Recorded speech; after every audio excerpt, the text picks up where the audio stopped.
شاد و خرسند باشید تو این روزای ماه رمضان. امروز براتون چون من خیلی به فکرتونم و میدونم که دیگه شاید ضعف روزه بخواد ببرتتون و شاید به این فکر بیافتین که لعنت به این زندگی، این چه وضعشه، این چه مهمونیه که ما باید همش گشنگی بکشیم فلان. مهمونی خدا چرا ما انقدر باید گشنگی بکشیم تو این مهمونی؟ چیه قضیه؟ اما من اومدم تا به دادتون برسم. حالا میخوایم چیکار کنیم؟ اشتهاتون رو میخوام کور کنم. لعنتیا، اشتهاتون رو میخوام ازتون بگیرم. از ما همراه باشین، بریم یک سر به دنیای عجیب و غریب و وحشتناک هندیا بزنیم و ببینیم که چه خبره. بس شما سابسکرایب رو بزنین، لایک هم بزنین. این ویدیو هم بهتون بگم چندین پارت داره. پارتاشو احتمالا شما توی تعطیلات عید دارین تماشا میکنین. من چون خودم میرم مسافرت دیگه میخوام این ویدیو رو بگیرم و هر روز براتون توی عید آپلود بکنم. پس سعی میکنم که تو ویدیو خودم باشم، سعی میکنم که تا جایی که میتونیم ادا و اصول در نیاریم و بریم فقط اشتهامون رو کور کنیم. خیلی حرف زدم دیگه، ببخشید. باجسه خدافز. او او او او. فرموام بعد موجدارم هست، بعد کلا همش همینجوریه. هر کارش بکنم بعد دیگه بهترین حالتش همینه که یکم بیام اینجوری بازی کنم باش. پس لیتس گو. من همیشه یه چیزی که برام واضح بوده بچه‌ها اینه که دوستانی که تو کار غذای خیابونیان مهارت خیلی زیادی هم دارن. یعنی شما سرعت عمل و این حجم از هماهنگی اعضای بدن، انگشتان با همدیگه رو شما فقط میتونید توی هند تجربه بکنی و تماشاچیایی که مثل من و شما گرخیدن به خودشون یعنی چی داره درست میکنه.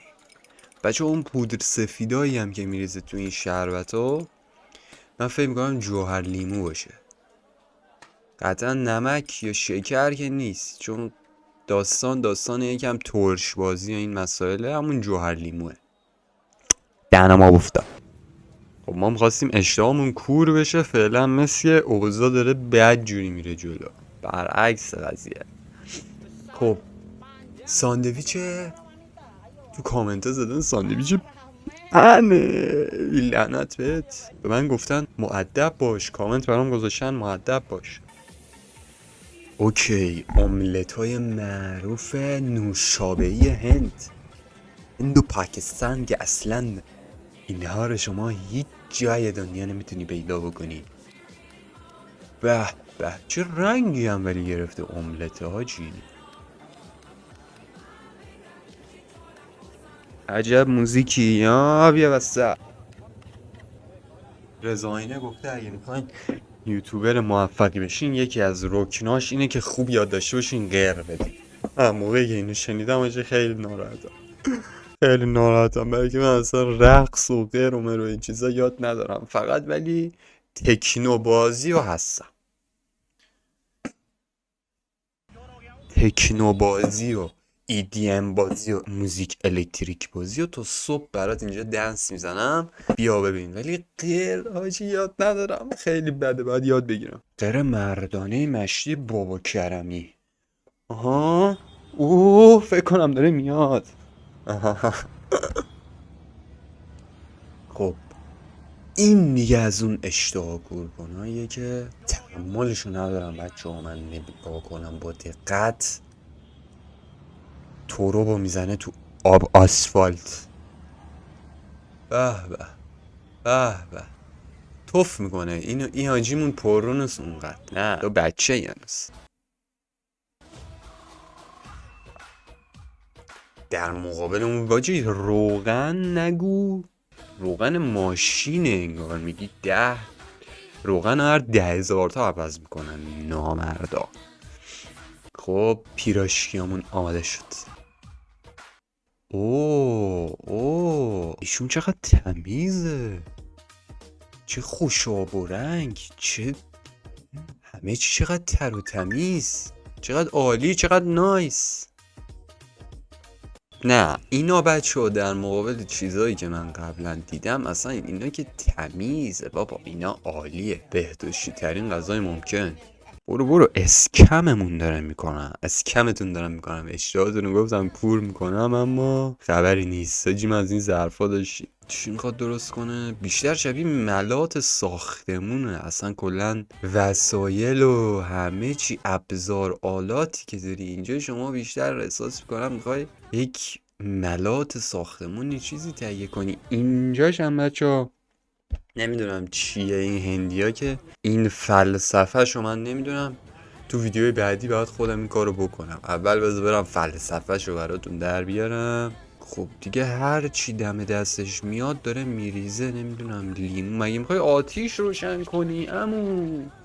این چه وضع هم زدنه؟ بعد من نمیدونم تو اون یک قابلمه یک دونه اصلا ضعف روزه منو برده. اوه این شد اون اشتها کور کنی که ازش حرف میزدیم بکس.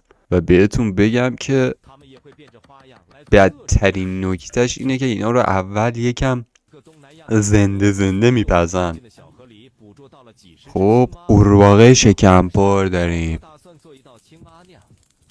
قورباغه شکمپر بچه ها قورباغه شکمپر قورباغه شکمپر بچه ها. چه انیمیشه این؟ چه کثافتی آخه. نوشته اگه ما رو نمیخوری یه کامنت بذاریم. من این حجم از نمک توی بعضی از کامنت ها رو من میبینم حاجی میرینم به خودم، اصلا نمیدونم خوابم یا بیدار. دوره اینجا ما آبگوشت موش داریم دوستان. آبگوشت خرگوش رو تو کامنت ها قبلا گفته بودن که پسندیدن، براتون دوباره آبگوشت موش یا میمونه فکر کنه.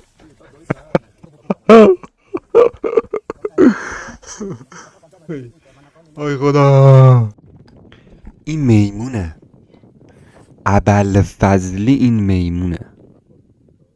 کله اونی که دستش بود و میگم بذار دوباره نشون بده. چه بچه نازی، چه بچه خوشگلی. وای کله میمونه رو نگاه. اول خودش هم یک دو تا خوفی کشید ببینه چیز نباشه، یک موقع داغ نباشه. اینا لباس مباس هم بچه ها نمیپوشن در جریان باشه. لمشت بازی همین سس اسهالشون من نمیدونم چیه که تو همه غذاهای هندی ها هست. ولی جالبه همین غذاهای هندی بچه اگه بخوای تو ایران بری غذای هندی بخوری غذای لاکچری و گرون حساب میشه. یعنی اگه شما بری یه رستوران هندی تو ایران پیدا کنی، رستوران هندی یه چیز لاکچریه، یه چیز گرونه. ولی خب مطمئنا تو رستوران هندی اینجوری بهت غذا نمیدن دیگه آجی. جلو سگ این غذا رو بذاری نمیخوره بلا نسبت. خب چی داریم اینجا؟ چی داری درست کنی آجی؟ بکنم فاز بستنی سازی و بالوده بازی و آها خودش فاز بستنی سازی و اوکی. این ببین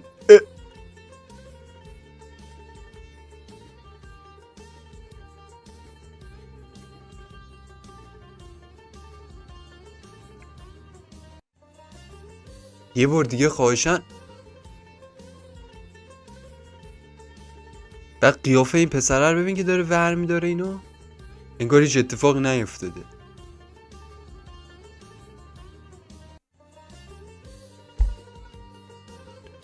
خب مشتی همین رو نمیتونی بدی دستش، حتما باید بندازی رو زمین خمیر رو همون زمینی که راه میرن اینا میشینن پا میشن رو همون میله انداخ. اینو کی میخواد بخوره آخه؟ فشارم افتاد بکس. چیه قضیه؟ او این دوستمون که دیگه خیلی معروف شده، این رفیقمون که خیلی معروف شده، ولی واقعا محدودیت ای بابا اینو من دوباره اشتباه گفتم. همون که میدونین همون دیگه. محدودیت نیست. به به، یک شیرموز مشتی. او کلا قضیه له کردنه. آجی جلو مگه میخوای جلو حیوان بذاری بی شرف؟ مگه میخوای غذا دست حیوان بدی آخه؟ نامرد. حاجی من نمیدونم الان دارم خواب میبینم یا بیدارم. این صحنه ها الان واقعیه که موش تو ظرفیه که اینا دارن غذا رو درست کنن. موش راتاتوییه، موش سرآشپز. من تو 22 سالگی بچه‌ها فهمیدم که اسم کارتون موش سرآشپز در واقع راتاتوییه. یعنی در از راتاتوییه، به ما گفتن موش سرآشپز. تو سن 22 من اینو فهمیدم. حالا اصلا ربطی نداره به قضیه، ولی من نمیدونم الان بهداشت کجاه. بعد حاجی عجیبه اینا آشپزخونهشون از همه اونای دیگه تمیزتره. من یک احساسی که دارم بچه‌ها، فکر میکنم این قضیه یکم بودار باشه. یعنی چی؟ یعنی قضیه مراسم و نمیدونم جشن شکرگزاری از خدایانشون و این چیزا باشه. چون ببین اصلا فضا یکم فضای همچین معبد میگن، چی میگن؟ معبد طوره. نگاه کن اون تو هی موشا میرن میان. آفرین بابا صادقت. سادشاین باشه که برق میزن. مخ میدرخشه توی همه ویدیو. مخ داره میدرخشه. درست گفتم آجی؟ یه چیزی تو این مایه هست. چون ببین اصلا معلومه معبد رو داره نشون میده. اینم داره همونو توضیح میده دیگه. تو این فازا که مثلا آقا موش نمیدونم برکت میرسونه به غذا، تو غذا اصلا غذا رو دادن برای موشا، غذای خودشون نیست.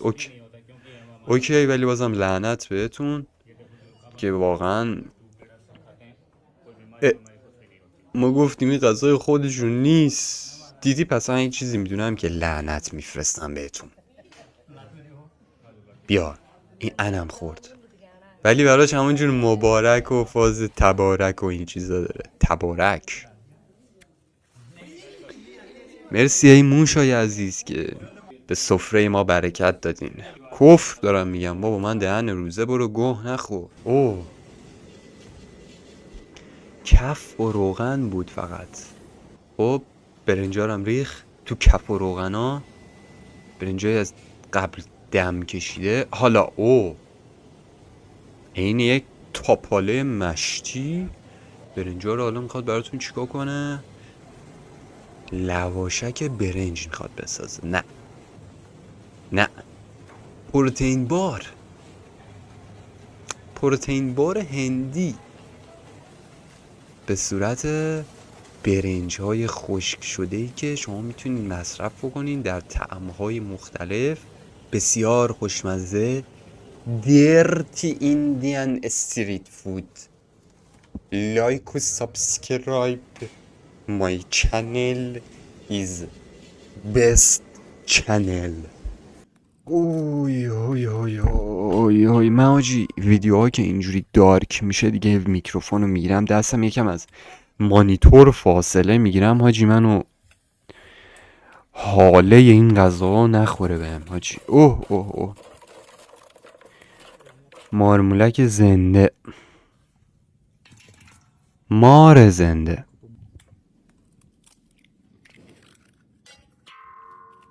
اول 1-2 تخم مرغ میندازیم. اوه حاجی خیلی بی پدر مادری ها. یعنی حرومزاده بازیه که حاجی بیایی حیوانای بنده خدا هن اینا هم. حالا قیافشون تخمیه.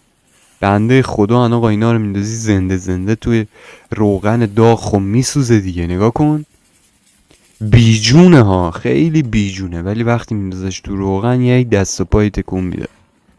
یعنی دیگه بچه کروکودیل آجی بهش میخوره، بچه کروکودیل. البته بچه کروکودیل فکر نکنم انقدی باشه. مارمولک